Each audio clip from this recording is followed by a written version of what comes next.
Hello everyone, good morning to all. Welcome back to Parcham. आज हम discuss कर रहे हैं 3 नवंबर के करंट अफेयर्स। तो सबसे पहले आज हम यहाँ पे बात करने वाले हैं कि इंडिया का विज़न क्या है 2047 के लिए। जैसे हमारा भी अपना एक उद्देश्य टारगेट होता है कि हम आने वाले साल में क्या करेंगे, हमारा क्या अचीवमेंट होने चाहिए, हमें कितनी प्रोग्रेस करनी है, इंक्रीमेंट कितना होना चाहिए एट्सेट्रा। तो ये सारी प्लानिंग हमारे दिमाग में होती है।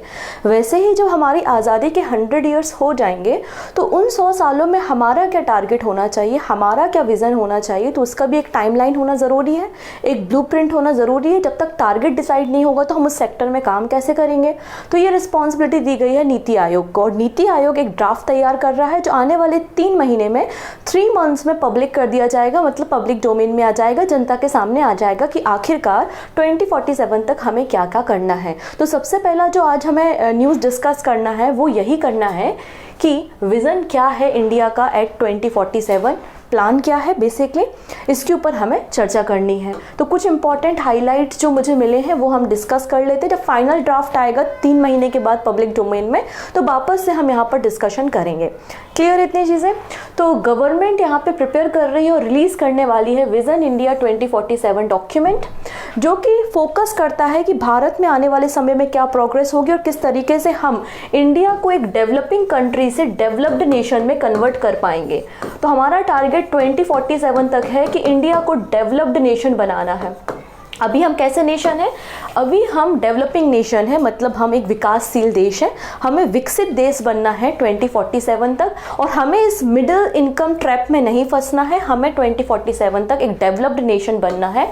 ये हमारा फर्स्ट एजेंडा है। तो ये इंपॉर्टेंट पॉइंट है, इसको याद रखेंगे। नीति आयोग के जो CEO हैं VBR सुब्रमण्यम, उन्होंने इस विज़न डॉक्यूमेंट के बारे में हमें बताया कि इंडिया आने वाले समय में, मतलब 2047 तक, हमारा जो टोटल इकोनॉमी है वो $30 ट्रिलियन हो जाएगी। 2047 तक हमें इंडिया की इकोनॉमी कितनी करनी है, तो आंसर हो जाएगा $30 ट्रिलियन हमें अचीव करना है। ऐसा हमें नीति आयोग के CEO के द्वारा बताया गया है। तो एक स्टैटिक क्वेश्चन ये भी बन सकता है कि नीति आयोग के CEO कौन है, तो VBR सुब्रमण्यम आपको देखने को मिलेंगे। ठीक है। अब यहाँ पे और क्या क्या हमें इंस्टीट्यूशनल चेंजेस करने हैं, स्ट्रक्चरल रिफॉर्म करने हैं, और किस तरीके से डेवलप्ड नेशन हमें बनना है, तो इसके लिए एक ब्लूप्रिंट तैयार किया जा रहा है, एक ड्राफ्ट तैयार किया जा रहा है, जो कि दिसंबर 2023 तक रेडी हो जाएगा और आने वाले 3 मंथ्स में इसे पब्लिक डोमेन में ला दिया जाएगा।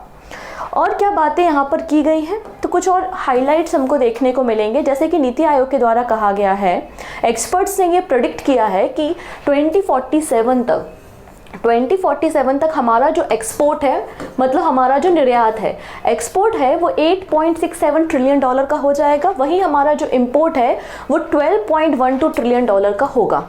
मतलब 2021 में ये टारगेट हमने जंप किया है। और लिटरेसी रेट जो है हमारी कंट्री का वो 89.8% हो गया है फ्रॉम 77.8% 2021 के आधार पे। ये बात भी हमें थिंक टैंक ने बताई है। अब यहाँ पर देखिएगा, एक और अनाउंसमेंट की गई है। एक कंसल्टेंटिंग फर्म है जिसका नाम है BCG, इसे भी शामिल कर लिया गया है इस ड्राफ्ट को तैयार करने के लिए। तो गवर्नमेंट के द्वारा विकसित भारत का जो प्लान है 2047 का, इसके ड्राफ्ट को तैयार करने की रिस्पॉन्सिबिलिटी नीति आयोग के साथ साथ एक फर्म है जिसका नाम है BCG फर्म, इसको भी इंक्लूड कर दिया गया है। इसके अलावा नीति आयोग अलग अलग मिनिस्ट्रियों के साथ तो बात करेगी, अलग अलग मंत्रालयों के साथ बात करेगी। इसके अलावा गुजरात और आंध्र प्रदेश का भी जो टाइमलाइन है, उनका जो डॉक्यूमेंट है, उसे ड्राफ्ट करने में भी नीति आयोग मदद करेगा। कुछ स्टेट जैसे कि उत्तर प्रदेश, तमिलनाडु, गोवा, उत्तराखंड, ये अपने डॉक्यूमेंट खुद मतलब इंडिपेंडेंटली डेवलप कर रहे हैं।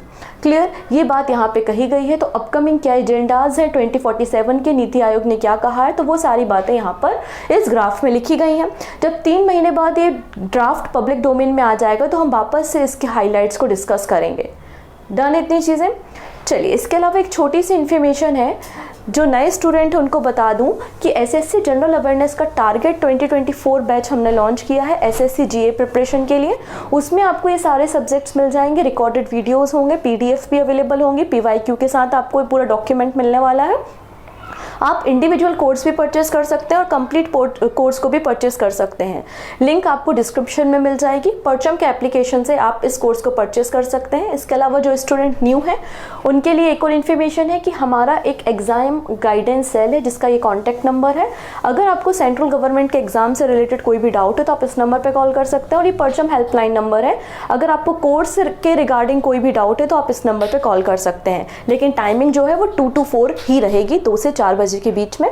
इसके अलावा अगर आज के क्लास के करंट अफेयर्स की पीडीएफ के बारे में बात करें तो आज के क्लास के करंट अफेयर्स की पीडीएफ आपको परचम के टेलीग्राम पे मिल जाएगी। टेलीग्राम से क्लास का पीडीएफ आप डाउनलोड कर सकते हैं। क्लियर? आइए कुछ और बातें यहाँ पे डिस्कस करेंगे।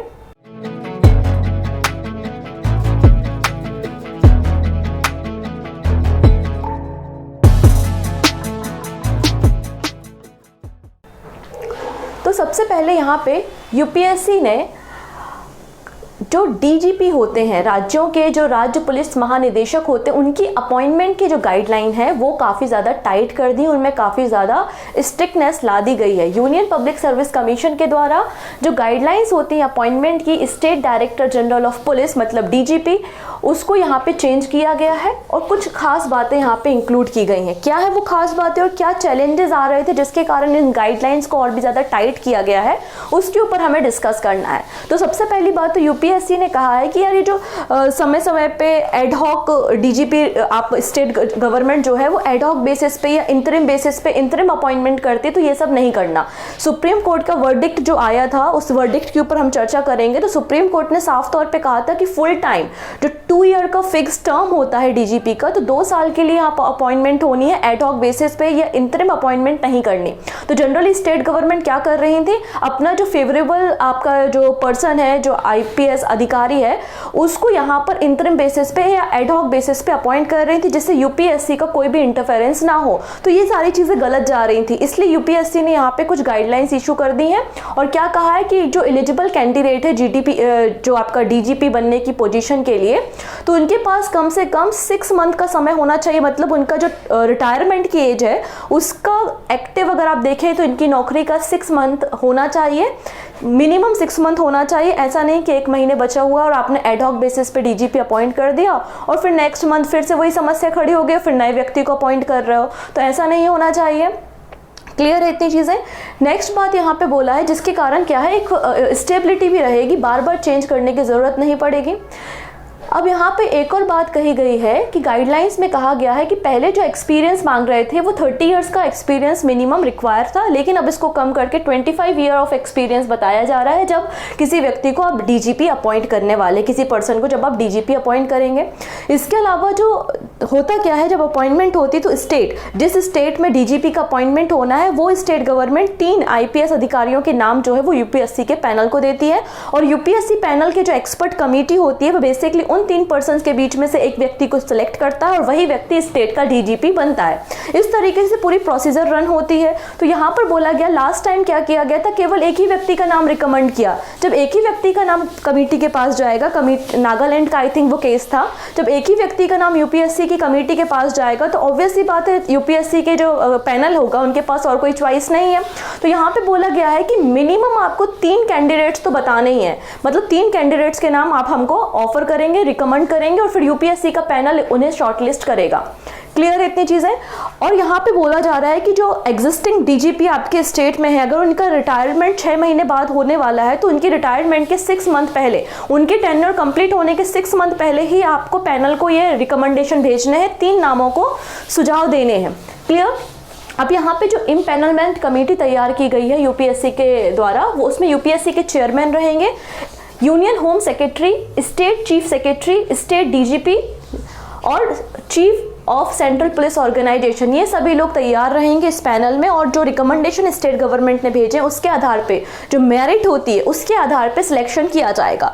एक्चुअली सुप्रीम कोर्ट में चैलेंज किया गया था about the seniority and merit, कि मतलब मेरा जूनियर जो है वो डीजीपी बन गया और मैं सीनियर हूँ, मैं डीजीपी नहीं बना। तो उसमें सुप्रीम कोर्ट का जो वर्डिक्ट आया था उसमें कहा था कि हम मेरिट के बेसिस पे डिसाइड करेंगे, ना कि सीनियरिटी के बेसिस पे। लेकिन 25 ईयर का एक्सपीरियंस यहाँ पे मैंडेटरी कर दिया गया है। ठीक है, पहले 30 साल था, 25 साल यहाँ पे कर दिया है। तो आप देखेंगे यूपीएससी के द्वारा ये जो गाइडलाइंस थी पहली बार डीजीपी के लिए कब लाई गई थी, 2009 में गई थी।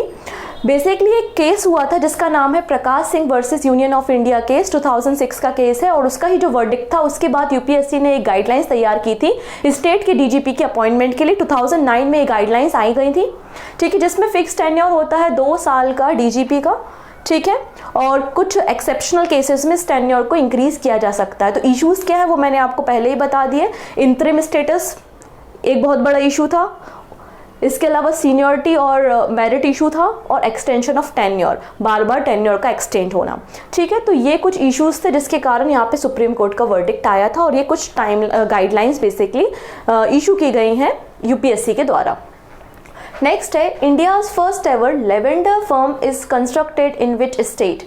तो भारत का पहला लेवेंडर फॉर्म कहाँ पर स्थापित किया जा रहा है, कहाँ पे बनाया जा रहा है। तो आपको पता है कि लेवेंडर या फिर आप कह सकते हैं पर्पल रिवॉल्यूशन की शुरुआत भी कहाँ से हुई थी, जम्मू एंड कश्मीर से हुई थी। हमने पहला लेवेंडर फेस्टिवल भी जम्मू एंड कश्मीर में ही सेलिब्रेट किया था, इसलिए पहला लेवेंडर फार्म भी कहाँ पे सेटअप किया जा रहा है, जम्मू एंड कश्मीर में ही किया जा रहा है। लगभग 2 हेक्टेयर एरिया में इस लेवेंडर फार्मिंग को किया जाएगा। ठीक है, और कहाँ पे, Kathua district of Jammu and Kashmir में। बेसिकली ये जो 2 हेक्टेयर का जमीन होगा वो कौन देखेगा, तो ओनर होंगे department of agriculture production and the farmer welfare. Lavender को पहली बार Indian Institute of Integrated Medicine के द्वारा टेम्परेट जोन जम्मू डिवीजन में पहली बार इसको इंट्रोड्यूस किया गया था, और डोडा ही बर्थ प्लेस है इंडिया के पर्पल रिवॉल्यूशन का। 2018 में जम्मू में लेवेंडर की वैरायटी को इंट्रोड्यूस किया गया था। नेक्स्ट है one nation one registration platform. तो नेशनल मेडिकल कमीशन के द्वारा कुछ गाइडलाइंस आई हैं डॉक्टर्स के लिए। क्या है, one nation one registration platform for all doctor across the India. क्या है वो गाइडलाइंस, तो देखिएगा हमारे भारत में कई सारे डॉक्टर हैं, कई सारे फिजिशियन हैं जो प्रैक्टिस करते हैं। तो वो किस यूनिवर्सिटी से पास आउट है, उनके पास कौन सी डिग्री है, वो किस सेक्टर में बेसिकली डॉक्टर है, किस फील्ड के डॉक्टर है, उनका नाम क्या है, प्लेस ऑफ बर्थ क्या है, एक्सपीरियंस क्या है, तो वो सब आपको एक पोर्टल पे मिल सके। तो एक ट्रांसपेरेंसी भी मेंटेन रहे, इसलिए यहाँ पे नेशनल मेडिकल कमीशन के द्वारा लॉन्च किया है one nation one registration platform across doctor across the India. Clear, और ये नेशनल मेडिकल रजिस्टर यहाँ पे किया जाएगा आने वाले 6 मंथ के अंदर, और एक यूनिक आईडी हर एक डॉक्टर को प्रोवाइड की जाएगी, जिसके अंतर्गत डॉक्टर के पास एक लाइसेंस भी होगा और एक यूनिक आईडी भी होगी। इसके अलावा जो प्रैक्टिशनर है या फिर जो स्टूडेंट है, बेसिकली अंडर ग्रेजुएट जो स्टूडेंट है, वो भी NMR मतलब नेशनल मेडिकल रजिस्टर के अंदर रजिस्ट्रेशन कर सकते हैं। तो इनको एक टेम्पररी आईडी मिलेगी, फिर बाद में जब इनका ग्रेजुएशन कंप्लीट हो जाएगा तो यहाँ पे आप अपनी क्वालिफिकेशन को अपडेट कर सकते हैं। उसके बाद परमानेंट लाइसेंस और परमानेंट आईडी आपको प्रोवाइड कर दी जाएगी। ठीक है, this ID can be use to update any further qualification. अगर फर्दर कोई क्वालिफिकेशन आप करते हैं, मास्टर कर रहे हैं, PhD कर रहे हैं, कुछ भी आप कर रहे हैं, तो इसमें फर्दर आप इसको अपडेट कर सकते हैं, और उसके अकॉर्डिंगली आप कंट्री में किसी भी एरिया में किसी भी स्टेट में काम कर सकेंगे।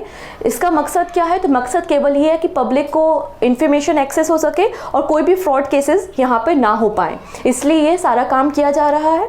ठीक है, नेक्स्ट बात करते हैं क्या क्या इन्फॉर्मेशन यहाँ पर होंगी डॉक्टर के बारे में। तो डॉक्टर को एक यूनिक आइडेंटिफिकेशन नंबर दिया जाएगा, हर एक डॉक्टर के पास ये आइडेंटिफिकेशन नंबर होगा।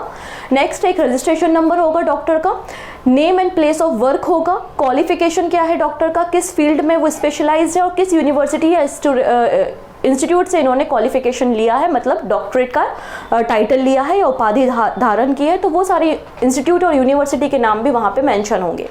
नेक्स्ट बात करते हैं नेशनल मेडिकल कमीशन। यहाँ से क्वेश्चन बन सकते हैं, क्यों बन सकते हैं मैं आपको बताती हूँ। हमारी कंट्री में पहले था मेडिकल काउंसिल ऑफ इंडिया, जो कि मेडिकल काउंसिल एक्ट 1956 के अंदर बनाया गया था। इसे रिप्लेस कर दिया गया है किसके द्वारा, नेशनल मेडिकल कमीशन के द्वारा।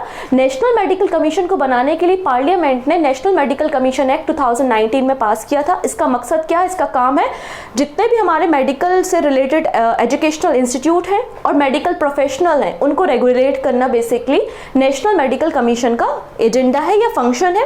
इसका हेडक्वार्टर नई दिल्ली में है।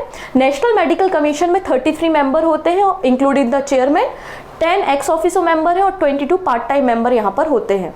तो ये सारी बातें हैं about the national medical commission. Clear, next बात करते हैं। यहाँ पर आप लोगों ने एक कैंपेन के बारे में ज़रूर सुना होगा।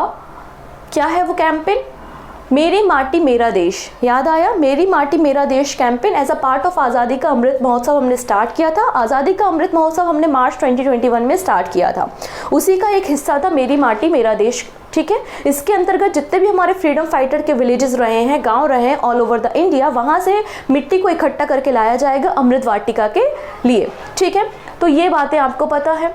तो जम्मू एंड कश्मीर को यहाँ पे बेस्ट परफॉर्मिंग स्टेट और यूटी का टाइटल दिया गया है अंडर द आज़ादी का अमृत महोत्सव एंड मेरी माटी मेरा देश प्रोग्राम। आइए हम बात करते हैं। तो हमारे जो प्राइम मिनिस्टर हैं नरेंद्र मोदी जी, उन्होंने आज़ादी के अमृत महोत्सव अवार्ड यहाँ पे डिस्ट्रीब्यूट किए हैं टॉप 3 परफॉर्मिंग स्टेट और यूनियन टेरिटरी को। इसके अलावा जो टॉप 3 मिनिस्टर या डिपार्टमेंट हैं उनको भी ये अवार्ड डिस्ट्रीब्यूट किए गए हैं। कहाँ पर? जब क्लोजिंग सेरेमनी चल रही थी मेरी माटी मेरा देश कर्तव्य पथ नई दिल्ली में। अगर हम यहाँ पे top 3 performing state and UT के बारे में बात करें तो जम्मू एंड कश्मीर ने टॉप किया है, इसके बाद गुजरात है एंड 3rd नंबर पे हरियाणा एंड राजस्थान है। वहीं अगर हम मिनिस्ट्री की बात करें तो टॉप पर है मिनिस्ट्री ऑफ एक्सटर्नल अफेयर्स। ठीक है, नेक्स्ट नंबर पे है Ministry of Defence and Ministry of Railway, Ministry of Education. इन सभी लोगों ने यहाँ पे आप देखेंगे ministry of defence 2nd number पे और ministry of railway and Ministry of education 3rd number पे आपको देखने को मिलेगा। डन इतनी चीज़ें। नेक्स्ट बात करते हैं कुछ पर्सन के बारे में। तो पहले पर्सन यहाँ पे हैं जिन्हें केरला ज्योति अवार्ड दिया है। इस अवार्ड को समझने से पहले अगली स्लाइड पे जाते हैं। जैसे कि हमारे कंट्री में पद्म अवार्ड होते हैं, पद्म भूषण है, पद्म विभूषण है, पद्मश्री अवार्ड है, वैसे ही केरला गवर्नमेंट ने भी केरला राज्य के लोगों मतलब केरला राज्य में 3 अवार्ड्स की घोषणा की थी। सबसे बड़ा अवार्ड है केरला ज्योति अवार्ड जो कि हाईएस्ट अवार्ड है, जो कि केवल एक ही पर्सन को दिया जाता है। नेक्स्ट है केरला प्रभा अवार्ड जो कि 2nd हाईएस्ट अवार्ड है केरला स्टेट का, जिसमें 3 लोगों को ये अवार्ड दिया जाता है। 3rd नंबर पे है केरला श्री और ये 3rd हाईएस्ट अवार्ड है जिसमें 6 पर्सन को ये अवार्ड दिया जाता है। मतलब ये जो केरला अवार्ड है ये टोटल 10 पर्सन को हर साल दिए जाते हैं। इन अवार्ड की शुरुआत 2021 में की गई थी। ठीक है, सोसाइटी के लिए जो कॉन्ट्रीब्यूट करते हैं उनको ये अवार्ड दिया जाता है। ठीक है, केरला ज्योति अवार्ड सबसे बड़ा अवार्ड है जो कि स्टेट गवर्नमेंट के द्वारा शुरू किया गया और पहला अवार्ड केरला ज्योति पहला अवार्ड जो था वो एम.टी. वासुदेवन नायर को दिया गया था। एम.टी. वासुदेवन नायर को ये अवार्ड दिया गया था। अब हम इसी केरला ज्योति अवार्ड के बारे में वापस से डिस्कस कर रहे हैं जो इस साल का दिया गया है। तो फेमस राइटर है जिनका नाम है टी पद्मनाभम, उन्हें केरला ज्योति अवार्ड दिया गया है। इनके जो लिटरेचर की फील्ड में वर्क है उसके लिए इन्हें अवार्ड दिया गया है। क्लियर। इसके अलावा कुछ 2 और इम्पॉर्टेंट पर्सन्स के नाम हम देख लेते हैं जिनको केरला प्रभा अवार्ड दिया है। एक है रिटायर्ड जस्टिस एम फातिमा बीबी। तो रिटायर्ड जस्टिस एम फातिमा बीबी, इनको सोशल सर्विस में कंट्रीब्यूशन करने के लिए।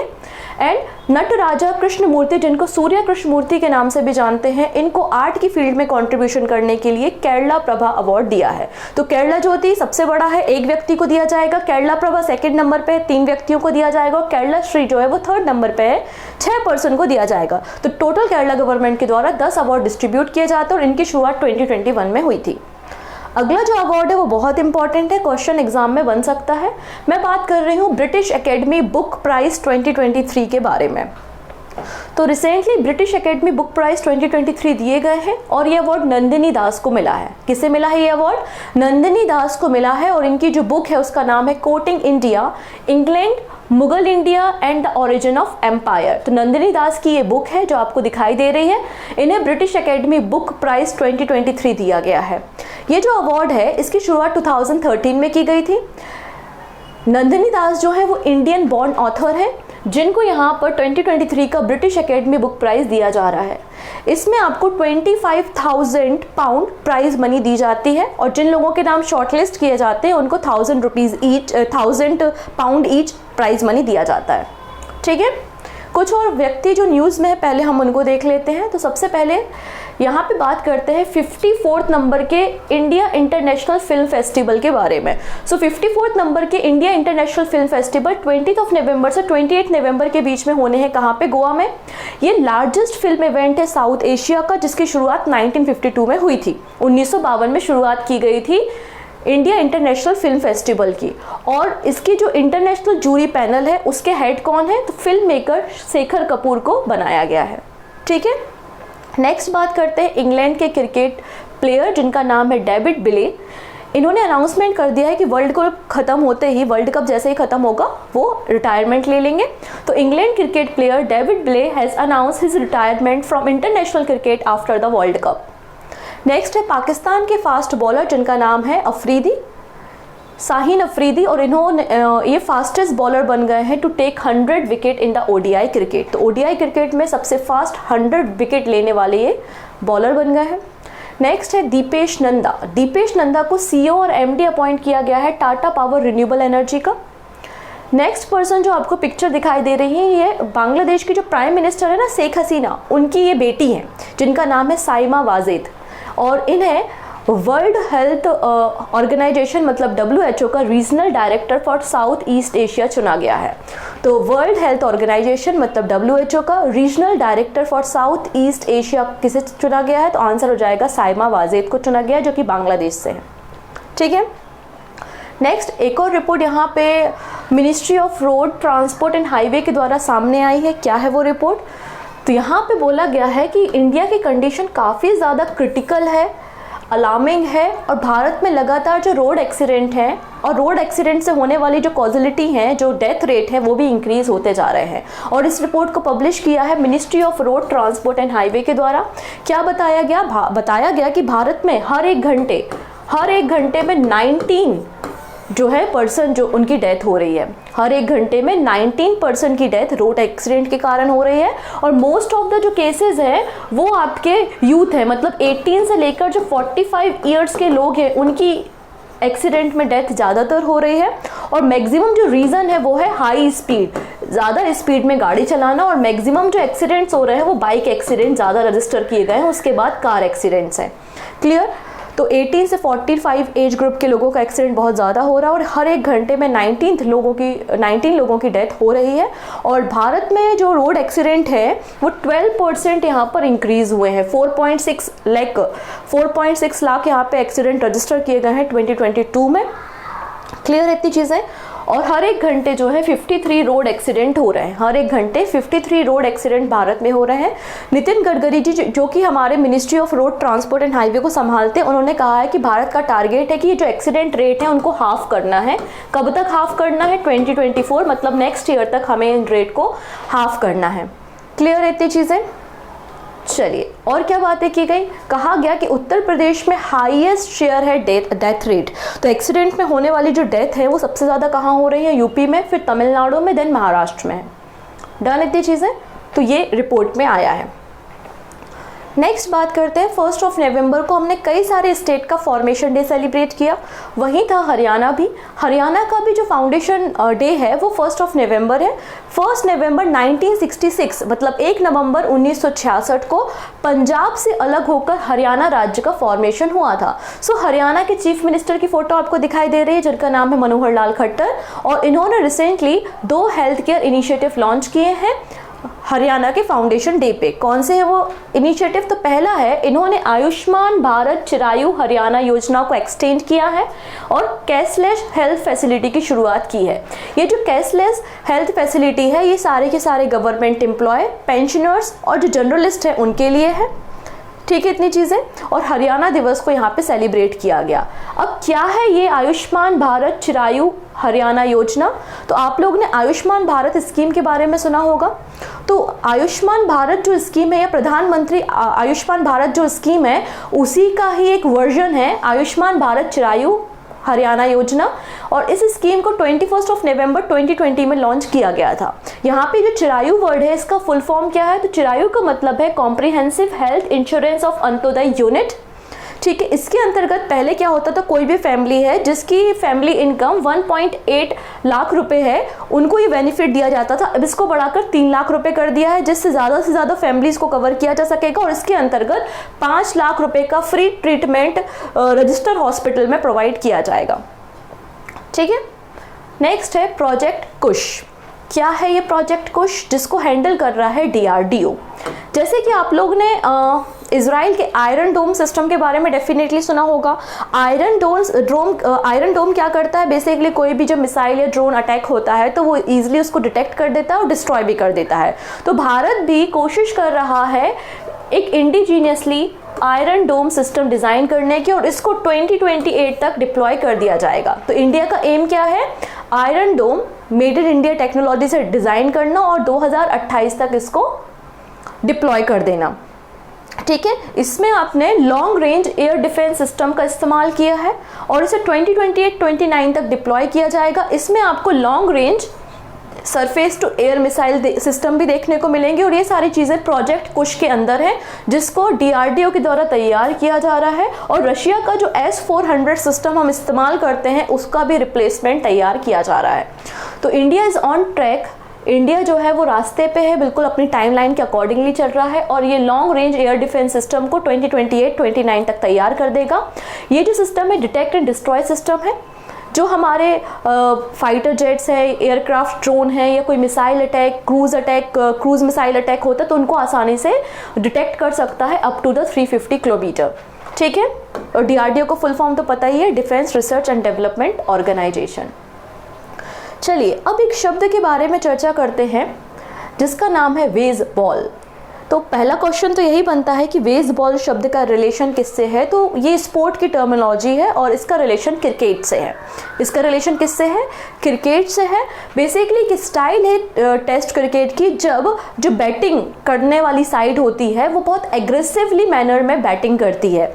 ठीक है, तो AI के द्वारा, आर्टिफिशियल इंटेलिजेंस की बात हो रही है, AI ने Colin dictionary word of the year 2023 किसको चुना है? बेसबॉल को चुना है और इसे कॉलिन डिक्शनरी में नाउन कैटेगरी में शामिल कर लिया गया है, इंक्लूड किया गया है। A style of test cricket in which the batting side attempt to gain the initiative by playing in a highly aggressive manner. तो नाउन तरीके से इसे डिस्क्राइब किया गया है बेसबॉल शब्द को, जिसकी डेफिनेशन ये दी गई है। क्लियर है? अब आगे और बात करते हैं। इस शब्द को अगर हम बात करें, ये जो एग्रेसिव अप्रोच है गेम ऑफ द क्रिकेट में, इस शब्द को पहली बार यूज़ किया गया था बाय द एंड्रयू मिलर। और इस शब्द किसने दिया है? तो न्यूजीलैंड के फॉर्मर कैप्टन जिनका नाम है मैकुलम, उनके द्वारा इस शब्द को दिया गया है, इंट्रोड्यूस किया गया है। ठीक है, नेक्स्ट बात करते हैं हम iconic throne room at Raj Bhavan in Kolkata named after Sardar Patel. अब देखिएगा, हर एक राज्य में राजभवन होता है। राजभवन जो होता है वो राज्यपाल का हाउस होता है, गवर्नर का जो रेसिडेंट होता है ना, उसको हम राजभवन कहते हैं। तो कोलकाता में भी ऑब्वियस सी बात है राजभवन होगा वहाँ के गवर्नर के लिए। और राजभवन में, कोलकाता के राजभवन में एक रूम था जिसका नाम था थ्रोन रूम। थ्रोन रूम में बेसिकली क्या था, जो आइकॉनिक हिस्टोरिकल पर्सनालिटीज़ रही हैं जैसे कि लॉर्ड वेलीजेली, टीपू सुल्तान और भी कई सारे किंग एंड क्वीन जो थे या फिर जो गवर्नर्स थे, उनके जो क्राउन वगैरह है, थ्रोन वगैरह है, वो वहाँ पर रखे गए हैं। इसलिए उस रूम का नाम क्या था? थ्रोन रूम था।